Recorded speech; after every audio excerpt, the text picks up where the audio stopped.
안녕하십니까. 유니TV의 김하늘입니다. 매주 화요일 전문가를 모시고 한 주간의 한반도 동향에 대해 알아보는 한반도는 지금입니다. 지난주에도 북한은 내부적으로 경제 부문에 집중하는 모습을 보였습니다. 그러면서 한편으로는 동해상에 유도탄을 발사하는 도발적인 행동을 했습니다. 대외적으로는 일본 내각 관방 참여인 이지마 이사오가 5월 14일 방북했습니다. 개성공단과 관련해서는 우리 정부의 당국 간 회담 제의에 대해 또다시 비난을 하며 거부 입장을 밝혔는데요. 통일부 정세분석국의 강현서 서기관을 모시고 한 주간 북한 동향에 대해 자세히 이야기 나눠보겠습니다. 안녕하세요. 네, 안녕하십니까. 네, 한 주간 이 북한 내부 동향, 특징이라고 할 만한 것이 있었습니까? 네, 최근 북한의 내부 동향에 있어서 가장 큰 특징이라고 한다면은 경제 부분에 있어서의 성과를 계속 강조를 하고요. 주민들을 계속 독려하는 모습을 보이고 있다는 것입니다. 지난주에도 북한은 이러한 특징을 계속 이어나갔다고 보시면 되겠습니다. 네, 그럼 김정은의 공개 활동은 어땠습니까? 이 지난주에는 어디를 방문했나요? 네, 지난주 김정은은 그 4번의 공개 활동을 했습니다. 3군데가 경제 부분이었고요. 그 한 군데는 청소년 그 시설이었습니다. 세부적으로 살펴보면은 그 5월 14일 강태호가 사업을 하고 있는 기계 공장을 방문을 했고요. 5월 17일에는 그 인민군 2월 20일 공장을 방문을 했습니다. 그리고 5월 18일에는 용문 술 공장을 그 방문하고 현지 지도를 했습니다. 그리고 5월 20일에는 그 평양시에 있는 모양산 등산소년단 야영소를 방문하기도 했습니다. 참고로 인민군 2월 20일 그 공장과 용문 술 공장을 방문할 때에 그 최룡해 총정치국장과 함께 그 전창복 인민무력부 제1부부장을 함께 동행을 했습니다. 네, 이 인민군 2월 20일 공장과 그 용문술 공장 방문 시 전창복 인민무력부 제1부부장이 동행했다고 하셨는데요. 이 원래 인민무력부 제1부부장은 현철회가 아니었나요? 네, 맞습니다. 잘 아시겠지만 북한의 인사 교체는 그 최고인민회의 등에서 공개적으로 발표하는 경우가 있긴 합니다만 그 대부분 공개적으로 발표하는 경우는 드물다고 하겠습니다. 전창복의 경우에도 북한이 공개적으로 확인한 바는 아직 없습니다. 하지만 김정은 그 공개 활동 시에 전창복을 그 인민무력부 제1부부장으로 부르고 있다는 점에서 기존의 현철회에서 그 전창복으로 교체된 것으로 볼 수 있겠습니다. 또한 지난 5월 13일에는 그 김정은이 조선인민내무군 협주단 공연 참가 시에 장정남을 인민무력부장으로 호칭을 함으로써 그 기존의 김격식에서 장정남으로 교체된 것이 확인된 바가 있습니다. 이 최고인민회의에서 내각에 대한 인사가 있었는데 최근에는 군에 대한 인사가 눈에 띕니다. 어떤 의미로 해석할 수 있겠습니까?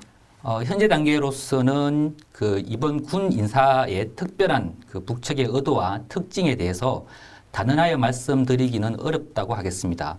다만 외형적으로 드러난 점만을 보게 되면 새롭게 교체된 그 인사들의 나이가 그 다소 젊어지고 있다라고 하는 평가를 할 수 있을 것 같습니다. 네, 또 지난주에 북한이 동해에서 미사일을 발사했는데요. 이게 어떻게 된 겁니까? 예, 북한은 그 5월 18일 오전에 2번 그리고 오후에 1번 총 3차례에 걸쳐서 동해안 일대에 유도탄을 발사를 했습니다. 그리고 그 다음 날인 5월 19일에는 또 한 발을 추가 발사한 것으로 파악을 하고 있습니다. 현재 우리 군에서 그 발사 위치라든지 발사체의 성격 등을 분석 중에 있는 것으로 알고 있습니다. 다만 북한이 어떠한 종류의 미사일이든지 간에 북한이 이러한 도발적인 행동을 계속한다는 것은 적절하지 않다고 보며 중단되어야 한다고 생각을 합니다. 또한 북한이 국제사회에 대해서 대책임 있는 행동을 하기를 기대를 합니다. 네, 북한의 대남 동향도 궁금한데요. 특징적인 것이 있었습니까? 예, 지난주 북한은 기존에 그 비난했던 소재를 계속 활용을 하면서 대남 비난을 이어갔습니다. 특히 개성공단과 관련해서는 그 5월 14일 그 우리 정부의 대화 제의에 대해서 비난하면서 거부하는 입장을 밝혔습니다. 그리고 한미 정상회담, 또 신뢰 프로세스 등 우리 정부의 대북 정책에 대한 비난도 계속 이어갔습니다. 네, 우리 정부의 이 개성공단 당국간 회담 제의에 대한 비난과 거부, 구체적으로 어떤 내용이었습니까? 예, 5월 14일 우리 정부는 그 개성공단 입주 기업들이 처한 사항을 조금이나마 해소하기 위해서 원부자재 그리고 완제품의 반출 문제를 협의하기 위해서 당국간 회담을 북측에 제의를 했습니다. 이에 대해서 북측은 그 다음 날인 5월 15일 그 중앙특구개발지도 총국 대변인의 그 중통 기자회견에서 거부 입장을 밝혔습니다. 그 내용을 보면은 북한은 우리에게 물자 반출과 같은 그런 지엽적인 문제가 아닌 보다 근본적인 문제를 위해서 나서야 한다고 하면서 도발적인 망발이라든지 대결망동을 그만두어야 한다는 입장을 밝혔습니다.